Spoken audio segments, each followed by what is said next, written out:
लाओ त्से अगला सूत्र कहते हैं, जो ताओ का अनुगमन करना जानते थे, उन पूर्व पुरुषों ने लोगों को ज्ञानी बनाने का इरादा नहीं किया, बल्कि वे उन्हें अज्ञानी ही रखना चाहते थे। कारण है कि अतिशय ज्ञान के चलते लोगों के लिए शांति में रहना कठिन है। जो ज्ञान से किसी देश पर शासन करना चाहते हैं, वे राष्ट्र के अभिशाप हैं। जो ज्ञान से देश पर शासन करना नहीं चाहते, वे राष्ट्र के वरदान हैं। जो इन दोनों सिद्धांतों को जानते हैं, वे प्राचीन मानदंड को भी जानते हैं, और प्राचीन मानदंड को सदा जानना ही रहस्यमय सद्गुण कहलाता है। जब रहस्यमय सद्गुण स्पष्ट दूरगामी बनता है और चीजें अपने उद्गम को लौट जाती हैं, तब और तभी उदय होता है भव्य लयबद्धता का। चलिए अब इस सूत्र को गहराई से समझते हैं। जो ताओ का अनुगमन करना जानते थे, उन पूर्व पुरुषों ने लोगों को ज्ञानी बनाने का इरादा नहीं किया था, बल्कि वे उन्हें अज्ञानी ही रखना चाहते थे। यह बात सुनने में बड़ी अजीब लग सकती है कि ज्ञानी पुरुष लोगों को अज्ञानी रखना चाहते थे, लेकिन यही सच है। सच्चे ज्ञानी पहले भी लोगों को अज्ञानी रखना चाहते थे, और आज भी अगर कोई सच्चा ज्ञानी है तो वह तुम्हारा ज्ञान छीन लेना चाहता है। सद्गुरु वही है जो तुम्हारा ज्ञान छीन ले। जिस गुरु के पास से तुम और ज्यादा जानकारी लेकर लौटो, समझ लेना वह गुरु नहीं, शिक्षक है। शिक्षक तुम्हें जानकारी देता है, गुरु तुम्हें खाली करता है। गुरु तुम्हारी स्लेट को साफ करता है। अगर वह तुम्हें कुछ सिखाता भी है तो बस एक कला सिखाता है, जो सीखा है उसे अनसीखा करने की, क्योंकि तुम्हारे मन की स्लेट पर बहुत कुछ लिखा हुआ है। तुमने उसमें इतना कूड़ा कचरा भर दिया है, काम का, बेकाम का, कारण का, अकारण का, संगत का, असंगत का, कि अब खुद भी नहीं पढ़ सकते कि तुमने लिखा क्या है। जब लोग ध्यान करना शुरू करते हैं तो पाते हैं बहुत कंफ्यूजन हो रहा है, बहुत घबराहट आ रही है। लेकिन घबराहट ध्यान से नहीं आती। ध्यान तो बस तुम्हें इतना सक्षम बना देता है कि तुम भीतर देख सको, और जैसे ही भीतर देखते हो तो पता चलता है भीतर तो अव्यवस्था ही अव्यवस्था है, विभ्रांति ही विभ्रांति है। सद्गुरु का पहला काम है इस सब कचरे को साफ करना। माली जब नए बीज बोता है तो पहले पुरानी जड़ें निकाल देता है, घास पात उखाड़ देता है, फिर ही नई फसल बोता है। इसी तरह सच्चा गुरु पहले तुम्हारे झूठे ज्ञान को मिटाता है, क्योंकि जब तक वह झूठा ज्ञानी है तब तक असली ज्ञानी उग ही नहीं सकता। सद्गुरु तुम्हारे मन की स्लेट को बिल्कुल साफ कर देता है। ना तुम हिंदू रह जाते हो, ना मुसलमान, ना जैन और ना ईसाई, क्योंकि ज्ञान तुम्हें बाहर से नहीं मिलना, वह तो तुम्हारे भीतर ही छिपा है। लेकिन झूठे ज्ञान की घास पात ने उसे ढक रखा है। घास पात को काटो तो वह फिर उगाता है, उसकी जड़ें ही उखाड़नी पड़ती हैं। और इसीलिए लाओ त्से कहते हैं, पूर्वजों ने लोगों को ज्ञानी बनाने का इरादा ही नहीं किया, क्योंकि पहले सिखाओ फिर मिटाओ। इससे अच्छा है कि मन को शुरू से ही निर्मल, खाली, अज्ञानी रखा जाए। अज्ञानी का यहाँ मतलब है सरल, निर्दोष, बालक समान। अज्ञानी का मतलब है कुनारा मन, जिसमें कोई व्यर्थ विचार ना भरा गया हो, जिसने अभी कुछ नहीं सीखा, उसके जीने का आनंद ही और है। देखो छोटे बच्चों को, एक तितली उड़ती है और बच्चा नाच उठता है, घास पर ओस देखता है और हंसने लगता है। एक फूल तोड़ लाता है और ऐसे लौटता है जैसे कोई खजाना पा लिया हो, क्योंकि उसके लिए सब नया है, सब ताजा है, सब अनपेक्षित है। बच्चे के पास तुलना करने का अतीत नहीं है। वह नहीं कहता ये तितली है, ये ओस है, ये गुलाब है। वह बस देखता है, अनुभव करता है, जीता है। तुम्हारा ज्ञान बीच में आ जाता है। तुम कहते हो मत दौड़ो, बस एक तितली ही तो है। पर बच्चे के लिए वह तितली अज्ञात का द्वार है। वह रहस्य को देखना चाहता है, कैसे उड़ती है, इसके भीतर क्या है। वह हिंसक नहीं है, बस जिज्ञासु है। अज्ञानी का अर्थ यही है, जिज्ञासु होना, निर्दोष होना, नया होना। इसलिए जब कोई व्यक्ति फिर से संतत्व को उपलब्ध होता है तो वह फिर बच्चे जैसा हो जाता है, निर्मल, निष्कपट और उस अज्ञान की पूर्णता में जीता हुआ जो असली ज्ञान का द्वार है। श्री रामकृष्ण के बारे में कहा जाता है कि वे बहुत छोटी छोटी बातों में भी बच्चे जैसे उत्साहित हो जाते थे। उनके शिष्य इससे परेशान रहते थे, क्योंकि वे चाहते थे कि लोग उन्हें महान योगी समझें, जो हर चीज से पार हो चुके हैं। लेकिन रामकृष्ण तो छोटी सी बात में भी नाच उठते थे। कभी पत्नी भोजन बनाकर बुलाती तो वे ब्रह्मचर्चा बीच में ही छोड़कर उठ जाते। शिष्य आश्चर्य करते, गुरुदेव आप बीच में क्यों उठ गए? वे थाली में झांक कर देखते कि आज क्या बना है। कभी कभी तो बीच चर्चा में चौके तक पहुंच जाते, देखूं तो जरा क्या पक रहा है। उनकी पत्नी भी कहती थी, परमहंस देव ये शोभा नहीं देता, लोग क्या कहेंगे। लोग सोचते थे कि जो भगवान को जान चुका है वह खाने के स्वाद में कैसे रुचि ले सकता है, लेकिन वे ये नहीं समझ पाते थे कि रामकृष्ण अब बच्चे बन चुके थे, निर्दोष, निष्कपट, जिज्ञासु। ये जो बालपन है इसे ही लाओ त्से अज्ञान कहते हैं। कभी इस पृथ्वी पर ऐसे ही लोग थे, सरल, निर्मल, आश्चर्य से भरे। फिर ज्ञान आया, वेदों, कुरानों, शास्त्रों ने आदमी की खोपड़ी भर दी शब्दों से, और जीवन का सारा सौंदर्य नष्ट हो गया। हृदय की धड़कन ठंडी पड़ गई, गीत दब गए, नाच गायब हो गया, बस मस्तिष्क का शोर रह गया। लाओ त्से कहते हैं, सत्य का मार्ग हृदय से है, मस्तिष्क से नहीं। सोचते रहो, गणना करते रहो, सत्य नहीं मिलेगा। रामकृष्ण पुजारी थे दक्षिणेश्वर में। पुजारी का काम तो पंडित का काम माना जाता है, नियम, विधि, शास्त्र। लेकिन रामकृष्ण तो बिल्कुल विपरीत थे। कभी कभी तो काली माँ से झगड़ भी लेते थे। अब यह कहाँ सुना है कि कोई पुजारी देवी से झगड़े। लेकिन प्रेमी झगड़ सकता है, क्योंकि प्रेम नियम नहीं जानता। तो बिना प्रेम के पूजा का भी क्या मतलब। एक बार वे इतने क्रोधित हो गए कि काली की मूर्ति के सामने रखी तलवार उठा ली। कहने लगे, अब या तो तू प्रकट हो या फिर मेरी गर्दन जाएगी, अब बहुत हो गया। और कहते हैं उसी क्षण वे पार हो गए। तलवार हाथ से गिर गई। ना काली रही, ना रामकृष्ण। उन्हें 18 घंटे तक कोई होश नहीं रहा। जब होश आया तो आंखों से आंसू बह रहे थे और कह रहे थे, अब मत भेज वापस, जब दिखाई दिया है तो अब भीतर ही रहने दे। उस दिन सब बदल गया। विद्वानों के शास्त्रों में कहीं नहीं लिखा कि तलवार उठाकर पूजा करनी चाहिए, लेकिन अगर लिखा भी होता तो वह औपचारिक होती, हृदय की नहीं। रामकृष्ण का हर कार्य हृदय से उपजा था। वे जब काली को भोग लगाते तो पहले खुद चखते थे। मंदिर की समिति ने विरोध किया, यह तो नियम के विरुद्ध है। रामकृष्ण बोले, जब मेरी माँ मुझे खिलाने से पहले खुद चखती थी तो मैं बिना चखे काली को कैसे दूं? अगर यह मंजूर नहीं तो नौकरी तुम रखो। किसी शास्त्र में नहीं लिखा कि भगवान को देने से पहले खुद चखो, लेकिन प्रेम के शास्त्र में तो यही लिखा है। प्रेम नियम नहीं जानता, क्योंकि प्रेम ही सबसे बड़ा नियम है। पूजा कोई औपचारिक विधि नहीं, वह हृदय का विस्फोट है, और उसके लिए चाहिए सरलता। रामकृष्ण बड़े सरल थे, बेपढ़े लिखे ग्रामीण, बस 2 क्लास पढ़े थे, लेकिन उनकी एक झलक ने विद्वानों को फीका कर दिया। हृदय का एक कण भी बुद्धि के पूरे सागर से बड़ा होता है। भाव की एक छोटी सी लहर भी तर्क के महासागर से मूल्यवान होती है, क्योंकि वह जीवंत है। इसीलिए लाओ त्से कहते हैं, जो ताओ का अनुगमन जानते थे उन्होंने लोगों को ज्ञानी बनाने की चेष्टा नहीं की, वे उन्हें अज्ञानी ही रखना चाहते थे, क्योंकि उस अज्ञान में सरलता थी, सौम्यता थी, हृदय की गरिमा थी। उस अज्ञान में वह जीवंतता थी जो शिक्षा ने छीन ली। आज दुनिया की सबसे बड़ी बीमारी यही है, हर कोई शिक्षित हो गया है। हर देश कहता है सभी को शिक्षा दो, लेकिन सोचा नहीं कि शिक्षा क्या कर रही है। हमने आदमी को शिक्षित किया पर जंग लगा दिया, उसकी कोमलता खो गई, उसकी मानवता कठोर हो गई। शिक्षा ने ज्ञानी नहीं बनाए, चालाक बनाए हैं। शिक्षित आदमी अब बस इतना सोचता है, कैसे बिना काम किए चीजें हासिल की जाएं, कैसे दूसरों से काम लिया जाए, खुद कुछ ना करना पड़े। शिक्षा ने उसे शोषण में निपुण बना दिया है, और जब चालाकी बढ़ती है प्रेम मिट जाता है, क्योंकि प्रेम गणित को बिगाड़ देता है। शिक्षित आदमी के जीवन से सौंदर्य, काव्य, धर्म सब तिरोहित हो गए। बस हिसाब रह गया, तर्क, लाभ और महत्वाकांक्षा का।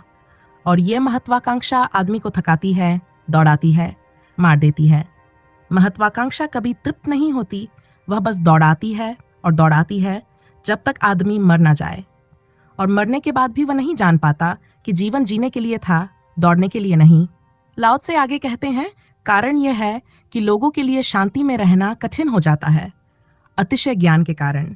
जैसे ही ज्ञान बहुत बढ़ जाता है, वैसे ही अपनी ही शांति खोने लगता है इंसान। मन विचारों से भर चुका होता है। रात को भी विचार चलते रहते हैं, दिन में उठते ही विचारों का झंझावात शुरू हो जाता है। विचारों का ये तूफान इतनी तीव्रता से चलता है कि भीतर उतर पाना मुश्किल हो जाता है। हमारा सारा जोर इस पर लगा दिया गया है कि लोगों को और अधिक ज्ञानी बना दें, पर जो जितने ज्ञानी होते जाते हैं वे उतने ही मुर्दा होते जाते हैं। कभी किसी ठेठ गांव में जाकर देखना चाहिए। मैं उन गांवों की बात कर रही हूँ जहाँ बिजली नहीं पहुंची, जहाँ स्कूल नहीं खुले, जहाँ समाज सुधारक नहीं पहुंच पाए। वहाँ का मनुष्य कुछ और ही तरह का होता है। उसके शरीर की बनावट अलग, जीवन का ढंग अलग, प्राणों की चाल अलग।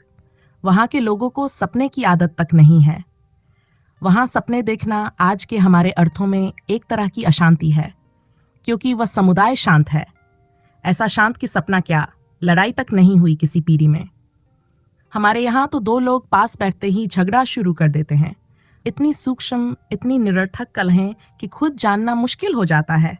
जब मन शांत नहीं होता तो जो अशांति है वह दूसरों पर उछलती है। अपनी ही बेचैनी को हम बाहर फेंक देते हैं और दूसरों को दोषी ठहराते हैं। यही से संघर्ष जम लेते हैं, छोटे से बड़े। धीरे धीरे ये संघर्ष बढ़कर कलह बन जाता है। धर्म लड़ते हैं, राष्ट्र लड़ते हैं, जातियां लड़ती हैं। अगर हम मानव इतिहास पर गौर करें तो लड़ाई के अलावा आदमी ने बहुत कम ही कुछ किया है। इतिहासज्ञों का कहना है कि 3000 वर्षों में इतने अनेक युद्ध हुए कि असंख्य दिन ऐसे हैं जब कहीं ना कहीं युद्ध चलता ही रहता है।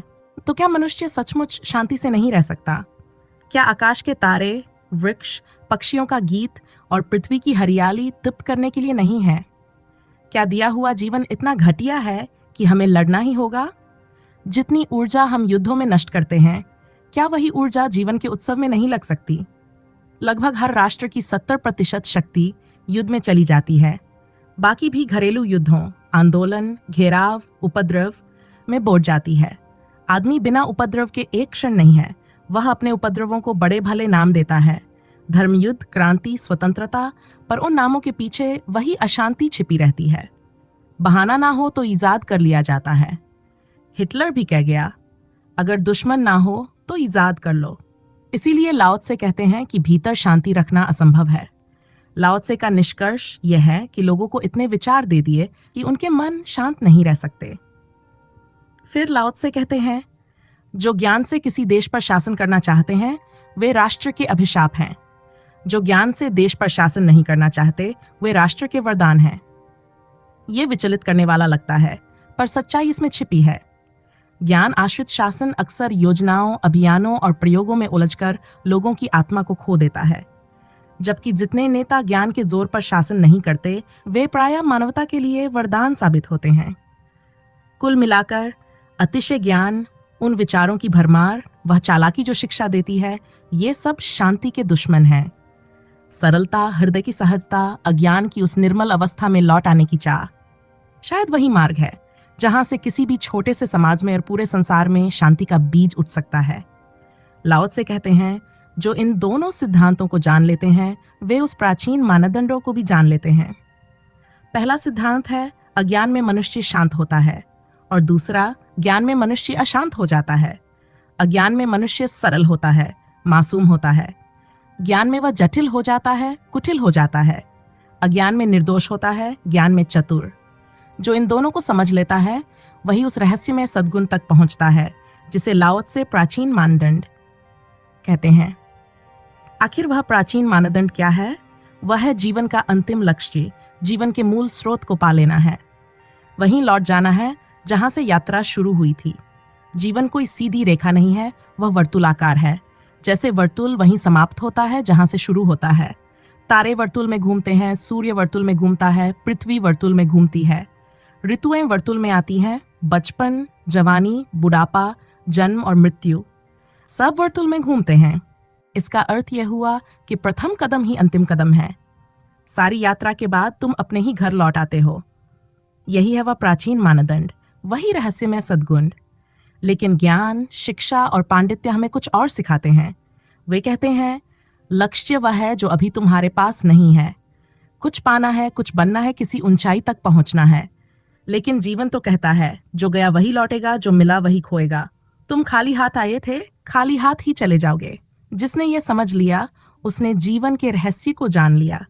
वह जान गया कि जब अंत में हाथ खाली ही रह जाने हैं तो सफलता में पागल क्यों होना और असफलता में उदास क्यों होना। जो ये जानता है कि सब कुछ जाता है वह जीत में भी शांत रहेगा और हार में भी स्थिर। उसके लिए आना जाना खेल रह जाएगा, मूल्य नहीं। पर सारी शिक्षा तुम्हें यही सिखाती है कि जीवन एक रेखा है। आज 1 रुपया है तो कल 2 होना चाहिए, परसों 3।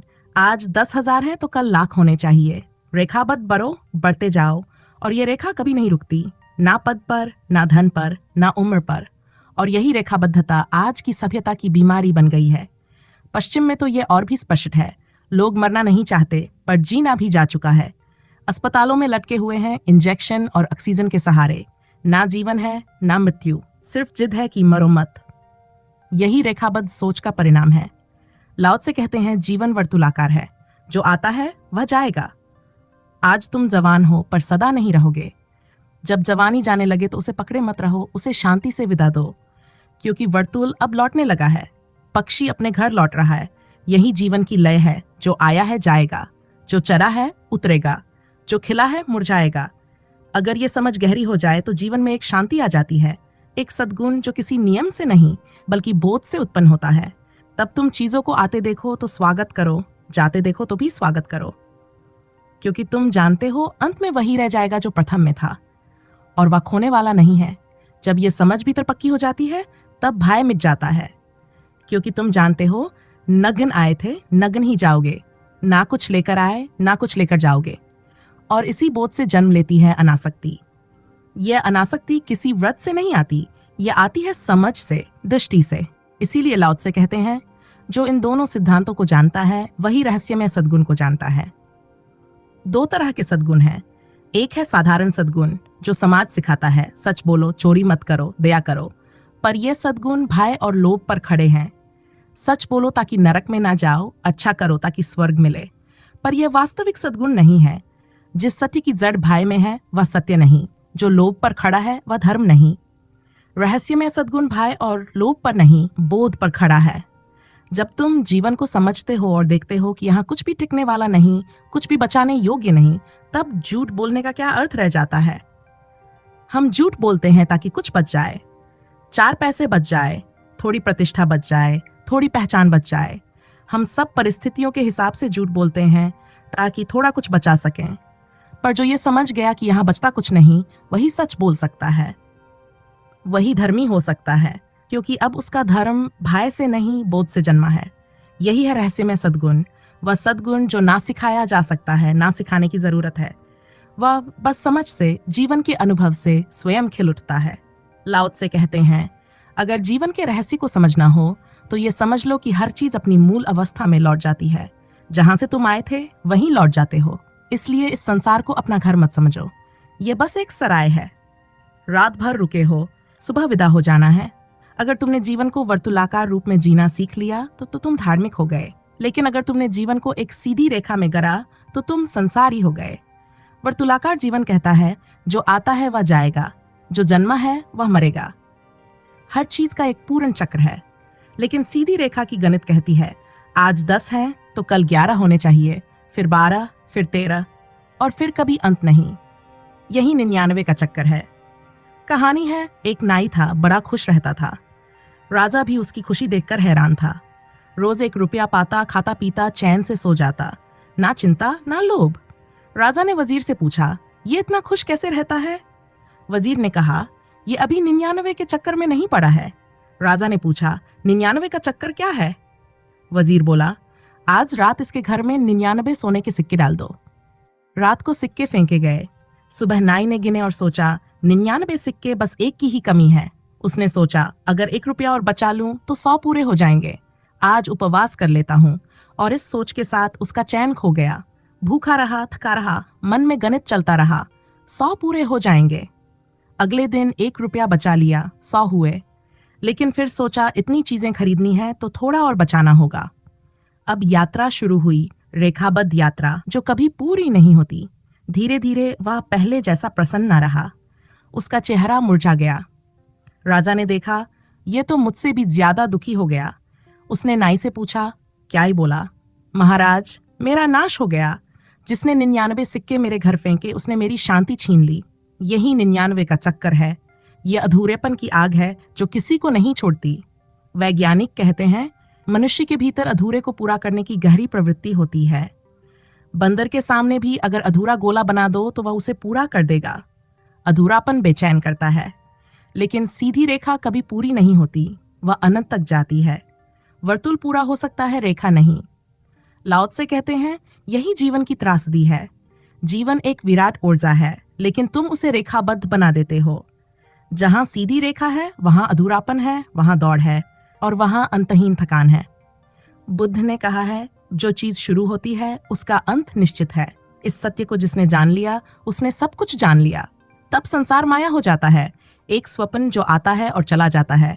आखिर में वही बचता है जो जन्म के साथ आया था। तुम्हारा शुद्ध अस्तित्व, तुम्हारा मूल स्वरूप, वही परमात्मा है, वही पर्याप्त है। लेकिन तुम उस पर्याप्त को भूलकर उस चीज की दौड़ में लगे हो जो कभी पूरी नहीं होगी। यही है अज्ञान का मूल कारण। जो समझ ले कि जो आया है वह जाएगा, वही जीवन का मापदंड पहचानता है। वही जानता है वर्तुल का रहस्य क्या है। वही शांति है, वही धर्म है। जब तुम प्राचीन मानदंड को पहचान लेते हो तो तुम्हारे जीवन में एक ऐसी सुवास उठती है जिसमें ना तो लोभ की गंध होती है, ना भय की दुर्गंध। वह सुवास अपार्थिव होती है, आत्मा की गहराई से उठती है। दो तरह के नैतिक व्यक्ति होते हैं। एक वे जो गणित से नैतिक बने हैं, यानी डर के कारण। उन्हें डर है पुलिस का, अदालत का, समाज का, नरक और स्वर्ग का। अगर भय हटा दो तो वे उसी क्षण अधार्मिक हो जाएंगे। उनकी नैतिकता बस एक मुखौटा है, भीतर से वह झूठी है, बनावटी है। और एक दूसरा मनुष्य है धार्मिक। वह इसलिए नैतिक है क्योंकि उसने जान लिया है कि यहाँ कुछ पकड़ने को है ही नहीं, सब छूट ही जाएगा। जो आज तुम्हारा है कल किसी और का होगा। जो तुमसे छीन लिया जाएगा उसे अगर तुम स्वयं छोड़ दो, वही संन्यास है। मृत्यु सबका अंतिम निर्णय है। वह सब कुछ छीन लेती है, पद, प्रतिष्ठा, धन, शरीर। लेकिन जिसने ये समझ लिया कि जो मृत्यु छीनने वाली है उसे मैं अभी दे सकता हूँ, वही ज्ञानी, वही सन्यासी है। मौत तो निश्चित है, पर अगर तुम पहले ही कह दो ले लो, मैं स्वयं समर्पित हूँ, तो भय मिट जाता है। तुम्हें दिखने लगता है कि ये जीवन पानी पर खींची रेखा है, खिंचते ही मिट जाती है। कौन इसके लिए पागल हो, रेत का घर है, जरा सी हवा और गिर पड़ेगा। फिर भी लोग उसी के लिए लड़ते हैं, झगड़ते हैं, मरते हैं। जब ये मापदंड तुम्हारे भीतर जागता है तब लाओ त्से कहते हैं, जब रहस्य में सद्गुण स्पष्ट होता है, दूर तक फैलता है, तब वस्तुएं अपने उद्गम की ओर लौट जाती हैं। जब तुम्हें यह दिखाई पड़ता है कि जीवन वर्तुलाकार है, कि सब कुछ जहां से शुरू हुआ था वहीं लौट आता है, तब तुम्हारे भीतर एक भव्य लयबद्धता का जन्म होता है। यह लयबद्धता संगीत की तरह है, तुम्हारे जीवन में शांति उतर आती है। तनाव सूखे पत्तों की तरह झड़ जाता है, भीतर एक हरियाली, एक ठंडी रोशनी फैल जाती है। जीवन अब रेगिस्तान नहीं रहता, वह मरुद्यान बन जाता है। अंधकार मिट जाता है, भीतर का दिया अपनी पूरी ज्योति से प्रज्वलित हो जाता है। यही लय, यही संगीत, यही परमात्मा है। लाओ त्से परमात्मा शब्द नहीं बोलते क्योंकि विद्वानों ने उसे कलंकित कर दिया है। वह कहते हैं परम लयबद्धता। ये वही है, वही दिव्यता, वही मौन का स्वर जिसे नाम की आवश्यकता नहीं। लाओ त्से कहते हैं जो प्राचीन लोग ताओ का अनुसरण करते थे वे लोगों को ज्ञान से नहीं भरते थे, बल्कि उन्हें सहज, मासूम, अज्ञ रहना सिखाते थे। क्योंकि अत्यधिक ज्ञान से अशांति जन्म लेती है। जो राज्य को ज्ञान से चलाना चाहते हैं वे उस देश के लिए शाप हैं, और जो राज्य को ताओ के मार्ग से सहजता से चलाना चाहते हैं वे उस देश के लिए वरदान हैं। जो इन दोनों सिद्धांतों को जानता है वही प्राचीन मानदंड को जानता है। और जब यह रहस्यमय सद्गुण स्पष्ट होता है, दूर तक फैलता है और चीजें अपने स्रोत में लौटने लगती हैं, तब और तभी जीवन में भव्य लयबद्धता का उदय होता है। ये लयबद्धता तुम्हारे भीतर ही छिपी है। तुम्हें बाहर कुछ ढूंढने की आवश्यकता नहीं, बस जीवन को सीधी रेखा की तरह मत जियो, वर्तुलाकार बना लो। फिर देखो भीतर से संगीत फूटने लगेगा। वह संगीत परमात्मा का है, शून्यता का है, मुक्ति का है। तुम्हारे भीतर आनंद की वर्षा होने लगेगी, बिना कारण, बिना मांग के। तुम्हें वह सब मिला हुआ है जिसे पाने के लिए तुम भटक रहे हो। तुम्हें बस एक ही काम करना है, सिर से नीचे उतरना है, हृदय में धड़कना शुरू करना है। सोचना कम, महसूस करना कम, प्रेम अधिक। सिर और हृदय के बीच फासला बहुत छोटा है, लेकिन यही दूरी तुम्हें परमात्मा से अलग करती है। अगर चाहो तो इस क्षण ही पार कर सकते हो। दरवाजा अभी भी खुला है। कर्म, अतीत, अज्ञान, कोई बाधा नहीं है, क्योंकि जो पाना है वह तुम्हारे भीतर पहले से मौजूद है, बस उसे पहचानना बाकी है। तो आज इस वीडियो में इतना ही।